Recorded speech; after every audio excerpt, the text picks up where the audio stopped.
अब वो क्या है उभय पक्ष जो दिखाएगा तो उसको बता रहे हैं। क्षणिक पक्ष निराश हेतु यत प्रत्यभिज्ञानुपपत्त्यादि शून्यवाद्य भी समान। क्षणिक पक्ष में क्या निराश हेतु दिया गया था? निराश मतलब खंडन करना, निरसन करना, निषेध करना। तो क्षणिक पक्ष में जो क्षणिकवाद मानता है, आत्मा क्षणिक है या सर्वम क्षणिकम में सब चीज क्षणिक है, आत्मा को भी क्षणिक मानता है, तो उसमें यही हेतु दिया गया था ना कि प्रतिभिज्ञा ही नहीं हो पाएगी। जिसने अनुभव किया और कालांतर में उसको प्रतिभिज्ञा होती है, तो जिसने अनुभव किया वो तो नष्ट हो गया और स्मृति करने वाला दूसरा होता है, तो दूसरे के ज्ञान किएगा, दूसरे का दूसरा स्मरण नहीं कर सकता। यही बात शून्यवाद में भी कर लेना चाहिए कि स्मृति होती है, तो स्मृति किसको होती है? कोई तो स्मृति करने वाला होगा, और स्मृति करने वाला होगा। ये जो तुम शून्यवाद की भी स्मृति करते हो कि नहीं करते हो?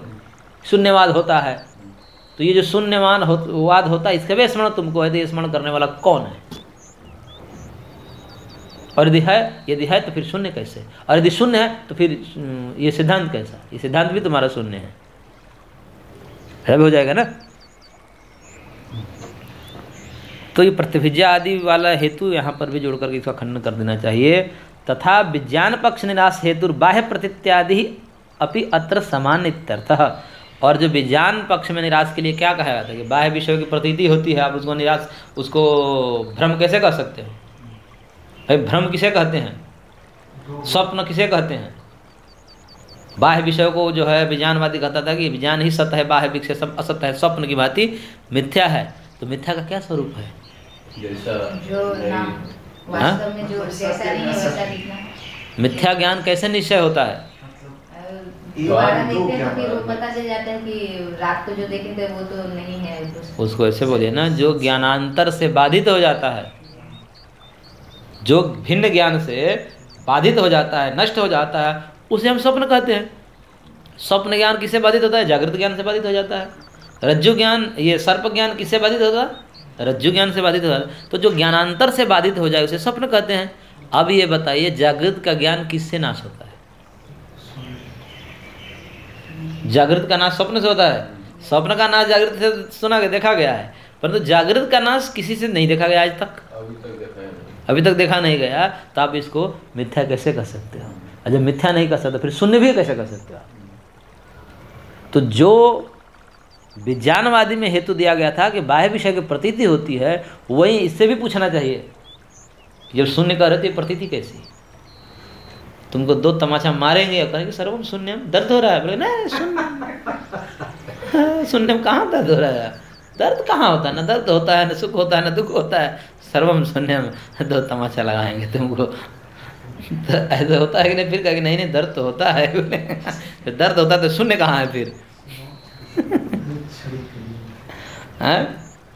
तो ऐसे शून्यवादी को जो है जवाब देना पड़ता है जैसे को तैसा। एक आचार्य एक बार सुनाया था कि नहीं सुनाया था कहानी कि सर्वम खलु इदम ब्रह्म, किसने अद्वैत का ज्ञान ले लिया, तो अब अद्वैत का ज्ञान लेकर बोला कि सब कुछ ब्रह्म है, तो सब कुछ ब्रह्म है, मैं भी ब्रह्म, तू ही ब्रह्म, सब ब्रह्म ही ब्रह्म है। तो रास्ते में जा रहा था तो एक हाथी आ रहे थे, तो पिलवान ने कहा कि भैया हट जाओ, हाथी गरम है, पटक देगी। बोले कि मैं भी ब्रह्म, हाथी भी ब्रह्म, सब ब्रह्म, ब्रह्म ब्रह्म को कैसे पटकेगा? मैं नहीं हटूंगा। अब पटक दी हाथी ने, तो टूट फाट गया। उसको गया गुरु जी के पास, गुरु जी गलत ज्ञान दे दिया आपने, गलत ज्ञान दे दिया। आपने कहा था सबसे ब्रह्म, ब्रह्म ने ब्रह्म को कैसे पटका, ये बताइए फिर।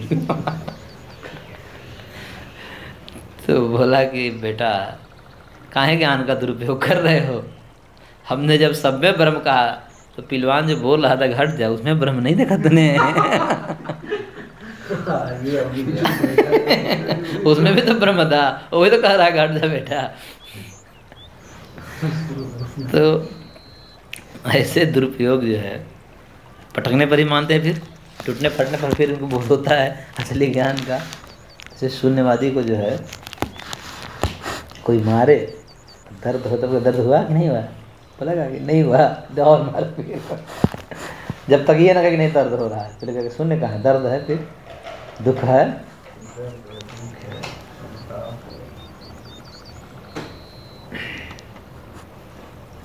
तो यहाँ पर पूरा हो गया। अब देखिए